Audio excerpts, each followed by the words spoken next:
종합제TV 시청자 여러분 안녕하십니까. 2018년 9월 16일 오후 3시를 넘었었는데 지금은 경상북도 청송군입니다. 경주로 향하고 있습니다. 경상북도 청송군은 인구가 2만 7천 명인데 자동차 보유대 수가 13,000대입니다. 그리고 저희 고향이기도 합니다. 내일은 서울올림픽 30주년이 되는 날입니다.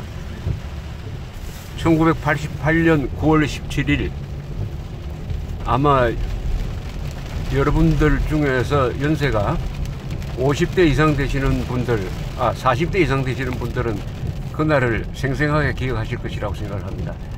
우리 생애에 있어서 가장 통쾌하고 멋지고 아름다웠던 날입니다.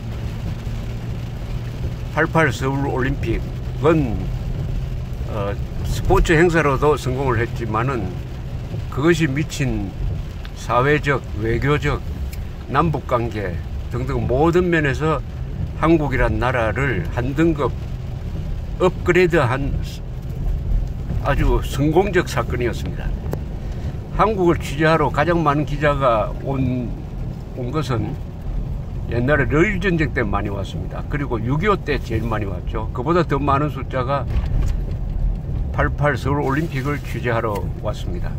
서울올림픽은 구호가 서울은 세계로, 세계는 서울로, 또 개회식의 모토는 Breaking Down the Wall, 벽을 넘어서요 였습니다. 실제로 서울올림픽을 계기로 해가지고 세계의 이념의 벽이 무너졌습니다. 89년 서울올림픽 1년 뒤에 동구 공산권이 차례로 무너지면서 민주화가 이루어졌습니다. 유명한 베를린 장벽이 1989년 11월에 무너진 셈이 됐는데 그 사연은 좀 복잡합니다만 이거는 오보에 의해서 무너진 경우인데 어쨌든 그때 젊은 사람들이 베를린 장벽 위에 올라가서 부른 노래가 바로 손에 손잡고 핸인핸드라는 노래를 불렀습니다. 서울올림픽의 상징성이 바로 현실 역사 속에서 이루어진 경우인데 브레이킹 다운 더 월, 핸인핸드 모든 서울올림픽 테마를 벽을 넘어서에 집중시켜서 결국 동서냉전의 벽을 무너뜨리는데 서울올림픽이 1조를 했습니다. 1조. 여러 이유 중에 하나인데 아주 중요한 이유를, 그 이유가 뭐냐면 서울올림픽에 동구 공산권 국가들이 많이 참여를 했습니다. 그 전에 84년에 로스앤젤레스 올림픽에는 공산권 국가가 보이콧해서 참석하지 않았습니다.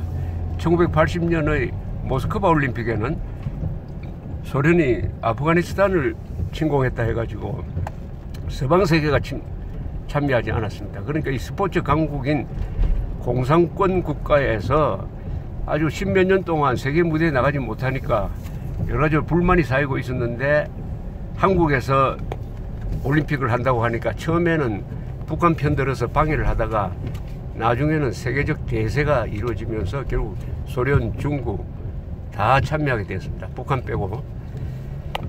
그래 하여 오랜만에 1976년 몬트리올 올림픽 이후에 처음으로 12년 만에 제대로 된 올림픽이 이루어졌고 아주 게임 운영을 기가 막히게 했고 또 그때 지원 시설들은 지금도 잘 활용이 되고 있습니다. 동시에 흑자를 해가지고 그 흑자 남긴 걸 가지고 뭐 체육진흥공단 등등도 만들고 해가지고 이 사회체육으로 번져갔는데 그보다 더 큰 것은 남북관계의 변화죠. 남북 대결이 바로 서울올림픽을 두고 이루어졌습니다. 북한은 서울올림픽을 방해하기 위해서 전방위적으로 머리를 썼는데 1983년 10월 9일 아웅산 미얀마에 있는 랭군의 아웅산 묘소까지 쫓아가가지고 폭탄을 터뜨려 가지고 전두환 대통령을 죽이려 하다가 좀 늦게 도착해서 살았고 17명의 엘리트 차관급을 죽이는 그런 짓도 했고, 86년 아시안 게임 직전에는 김포공항에서 또 폭탄 테러를 해가지고 6명을 죽였습니다. 이 범인은 아직도 잡지 못했는데, 그것을 무릅쓰고 결국 서울올림픽에 성공할 수 있었던 것은 누구보다도 당시에 레이건 대통령의 적극적인 뒷받침이 있었고, 일본의 나카소네 총리 등 일본의 도움도 있었습니다. 그 다음에 우리나라는 전두환 대통령이 바로 서울올림픽 성공의 1등 공신인데, 서울올림픽이 개최된 사연을 보면은 맨 먼저 발상을 한 사람은 박종규 전 경호실장이었습니다. 이 사람이 78년에 세계 사격 대회를 개최해 보니까 자신이 붙었습니다. 그래서 IOC 위원으로서 표를 많이 얻을 수 있다 해서 박정희 대통령을 설득을 해가지고, 박정희 대통령이 돌아가시기 한 열흘 전에 정상천 서울시장을 통해서 서울올림픽 신청을 하겠다는 발표를 합니다. 그러나 11.6 사건 이후에 잊혀졌다가 이걸 다시 정책화한 사람이 전두환 대통령이었어요. 그래서 바덴바덴에서 유치를 하는데 일본의 나고야를 끌고 기적적으로 올림픽 개최권을 땄습니다. 그때만 해도 분단국가에서, 더구나 개발도상국가에서 올림픽을 한다는 게 믿겨지지가 않았고, 한국 사람들도 대충 냉소적이었습니다. 이게 과연 이루어질까? 더구나 전두환 대통령이 피를 흘리면서 집권을 했으니까 서울올림픽의 이미지가 결코 좋지 않았습니다. 그러나 전두환 대통령, 그리고 뒤에 조직위원장이 되는 사람이 노태우, 그 다음 조직위원장이 바로 박세직, 이런 분들이 서울올림픽을 통해서 사회의 선진화뿐만 아니라 남북관계에서 우리가 결정적인 우위에 선다, 그리고 동구권과 수교하는 발판으로 삼는다, 이렇게 전략적 목표를 정했습니다. 서울올림픽 개최국이 되면은 여러 가지로 편리한 게 있습니다. 국교는 수교가 안 되지만은 자연히 한국 사람들이 소련에도 가고 중국에도 가고 동구공산권에도 가고 또 그 사람들을 초청하면서 자연히 외교적 활동을 할 수가 있었습니다. 스포츠 외교죠. 그걸 방해하기 위해서 북한은 뭐 공동 개최를 하겠다느니 뭐니 해가지고 질질 끌었지만은 결국 거기에 우리가 슬기롭게 대처해서 넘어가지 않았습니다. 서울올림픽의 성공은, 그 자체로서의 성공은 저는 박세직 당시 조직위원장의 역할을 크게 평가를 합니다. 이분은 군인 출신인데 아주 경영 마인드가 뛰어난 분이었습니다. 이분은 개회식이 가장 중요하다고 생각을 했습니다. 개회식을 통해서 한국의 이미지를 알릴 수 있다. 그래서 개회식 준비가 서울올림픽 준비의 70%였다라고 그분이 생전에 이야기한 적이 있습니다. 개회식의 테마를 벽을 넘어서로 정하는데 이효령 씨가 큰 역할을 했습니다. 그 벽을 넘어서에 초점을 맞춰서 그날 행사를 진행을 했습니다. 뭐 소년이 굴릉쇠도 굴리고 낙하산 타고 내려가고 오고, 그 다음에 성화 올릴 때도 조금 다른 방법으로 세 사람이 성화를 들고 이렇게 엘리베이터 타는 걸 비슷한 걸 가지고 올라가고, 그 순간에 맞춰 가지고 상공에 비행기가 지나가는 그런 타이밍 맞추는 거, 그 다음에 커다란 북을 만드는, 이런 게 다 국민들의 참여를 통해서 이루어졌습니다. 우리 박세직 씨 이야기에 의하면은 성화탑을 만드는 공장을 한번 방문을 했는데 뭐 이상한 철공소에서 만들고 있어 가지고 한심했다고 합니다. 여기서 이 성화가 불타는 이걸 과연 만들 수 있겠느냐고 철공소 사장한테 물었더니 이분 이야기가 매일 직원들 모아놓고 목욕 재개하고 만든다 그래. 이 민족의 대사를 하는데 우리가 실수하면 되겠느냐? 뭐 이런 마음으로 그야말로 그러나 당시에 1980년대는 민주화 운동이 피크에 달했을 때입니다. 87년 특히 이때 전두환 대통령은 한때 계엄령까지 생각했지만은 가만 생각해 보니까 그렇게 하다가는 88 올림픽이 날아간다.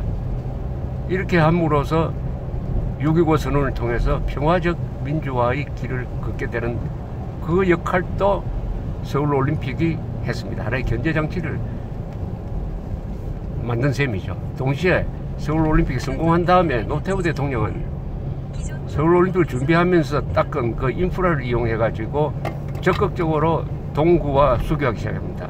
처음부터 한가리와 맨 처음 89년에 수교하고 그 다음에 소련과는 1990년에 수교하고 92년에는 중국하고 수교해가지고 북방 외교에 성공합니다. 그리하여 북한의 배후를 차단하고 북한을 고립화시키는 데 성공을 합니다. 그런데 북한은 여기에 대응해가지고 89년에 평양 청년 축전이라는 행사를 합니다. 별로 알아주지 않는 행사인데 그 행사를 준비하기 위해서 50억 달러를 썼습니다. 50억 달러를 낭비성 투자를 하는 바람에 북한 경제가 휘청해 버렸습니다. 그래서 서울 올림픽을 막기 위해서 나쁜 짓 하던 북한은 특히 아웅산 테러가 발각되면서 유엔 제재를 받으면서 외톨이가 되고, 우리는 아웅산 테러 같으면 이게 선전포고에 해당하는 침략인데 그것도 참고 해가지고 성공시키니까 결국 착한 사람을 이 역사의 신이 도와서 89년 무렵에는 북한을 코너에 모는 데 성공했습니다. 그러니까 북한이 더욱 초조해서 핵무기 개발에 적극적으로 나서는 것이죠. 재래식 군사력에서는 남한의 상대가 안 되니까 그 핵무기 개발이 30년 동안 진행되면서 이번에는 한국이 오히려 불리한 입장에 서고 말았습니다. 역사라는 게 이게 한번 위기를 겪으면 그것을 어떻게 극복하느냐에 따라서 역전이 되어버립니다. 역전이. 바로 50년 전에 1.1 사태 울산 삼척 무장공비 사건에 대응해가지고 자주국방 예비군 만들고 중화공업 건설한 것이 북한을 이기는 계기가 되었다면은 서울 올림픽은 북한으로서는 절체절명의 위기를 느끼게 해가지고 핵무기로 반격을 해가지고 이제는 지금 우리가 아주 코너로 몰리는 이런 상황인데, 어쨌든 서울 올림픽 30주년은 우리 민족사에서 가장 위대한 일을 한 것인데, 이 성공 사례를 연구를 하면은 다른 여러 조직을 운영하는 데 있어서도 도움이 많이 될 것입니다. 내일 서울 올림픽 30주년을 다 같이 기억하고 자랑합시다. 감사합니다.